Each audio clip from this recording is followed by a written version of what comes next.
ఈ నెల 14వ తేదీన కాకినాడ నగరంలోని దంటు కళాక్షేత్రంలో కాకినాడ మ్యూజికల్ గ్రూప్ ఆధ్వర్యంలో సినీ ఆర్కెస్ట్రా పితామహుడు జీత్ మోహన్ మిత్ర లైవ్ సినీ ఆర్కెస్ట్రా నిర్వహించనున్నట్లు కాకినాడ మ్యూజికల్ గ్రూప్ వ్యవస్థాపకులు జిఎస్జే కుమార్ తెలిపారు. కాకినాడలో ఏర్పాటు చేసిన మీడియా సమావేశంలో ఆయన మాట్లాడుతూ సినీ రంగంతో తన కుటుంబానికి ఉన్న అనుబంధం నేపథ్యంలో 1996లో కాకినాడ మ్యూజికల్ గ్రూప్ ప్రారంభించడం జరిగిందని తెలిపారు.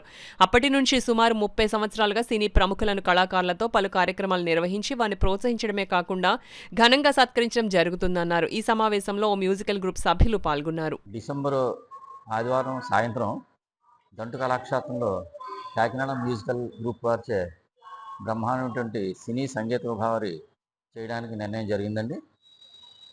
ఈ సంస్థ కార్యదర్శి అయినటువంటి శ్రీ కుమార్ గారు హైదరాబాద్ నుంచి వచ్చి ఇంచుమించుగా ప్రతి సంవత్సరం కూడా ప్రోగ్రాం చేస్తున్నారండి. ఈ సందర్భంలో ఒక ముఖ్యమైన విషయం నేను చెప్పదలుచున్నానండి. ప్రస్తుతం ఆర్కెస్ట్రాన్ని కూడా ట్రాక్ మీద జరుగుతున్నాయండి. అందరూ కూడా ట్రాక్ని అనుసరించి ట్రాక్తో చేస్తున్న ఈ కాలంలో ఎంతో శ్రమకూర్చి ఆర్థిక భారాన్ని కూడా మోసి లైవ్ ఆర్కెస్ట్రా ఒక కీబోర్డ్ తోటి ఒక తబలా గిటార్ మొదలు అన్ని ఆర్కెస్ట్రా తోటి కలిపి చేసే సంస్థ ఏకైక సంస్థ ఒక కాకినాడ మ్యూజికల్ గ్రూప్ అని అనిపిస్తోందండి. నేను ఎక్కడ చూసినా కూడా ఒక పెళ్ళిలో కానీ ఒక కార్యక్రమంలో ఏ శుభ కార్యక్రమంలోకి వెళ్ళినప్పుడు కూడా ట్రాకే జరుగుతుందండి.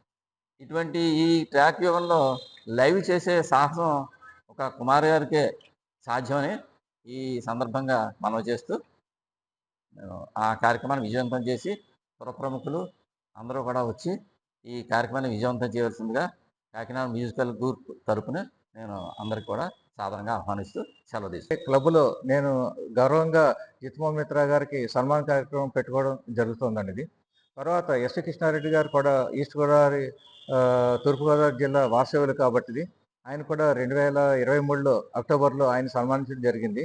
తూర్పుగోదావరి జిల్లాలో ఉన్న ఇద్దరు దిగ్గజాలకు కూడా నాకు ఒకళ్ళేమో బావగారు తరపు నుంచి మా క్లాస్మేట్స్ జిత్ మోహన్ మిత్ర గారు, మా బావమరిదికి రూమ్మేట్ ప్లస్ డిఎన్ఆర్ కాలేజీలో ఎస్వి కృష్ణారెడ్డి గారు వాళ్ళిద్దరూ చదువుకోవడం, అందుకని ఇద్దరు కూడా మా బ్రదర్ లాస్ అనేది. ఆ తర్వాత కృష్ణారెడ్డి గారు ప్రోత్సాహం తర్వాత ఆయన ఆశీస్సులు నాకు ఎప్పుడూ ఉంటాయండి. అలాగే జిత్ మోహన్ మిత్ర గారు కూడా నేను కాకినాడ మ్యూజికల్ గ్రూప్లో ఇన్విటేషన్లో ఆయన లేనిదే ఏ ప్రోగ్రాం కూడా జరగలేదు. తర్వాత వాళ్ళు కూడా జిత్ మోహన్ మిత్ర గారు మా బావగారు కూడా చైల్డ్హుడ్ ఫ్రెండ్స్, మరియు తర్వాత పియూసీ ఆర్ట్స్ కాలేజీలో రాయమండ్రిలో చదువుకోవడం ఇలా జరిగిందండి. ఇది ఒక ముఖ్యంగా చెప్పేది ఏంటంటే యంగ్ మెన్స్ హ్యాపీ క్లబ్ అనేది ఎందుకంటే అందరికీ కూడా సుపరిచితమే. కానీ ఎంతోమంది ఆ క్లబ్ నుంచి వెళ్ళిన వాళ్ళందరూ కూడా ఒక బిఏ సుబ్బారావు గారు కానీ, ఒక రావు గోపాలరావు గారు కానీ, ఎస్వి రంగారావు కానీ అటువంటి దిగ్గజాలు వెళ్ళిన ఆ హాల్లో ప్రోగ్రాం చేస్తున్నట్టే నాకు ఎంతో ఆనందంగా ఉందండి. చాలా గర్వపడుతున్నాను.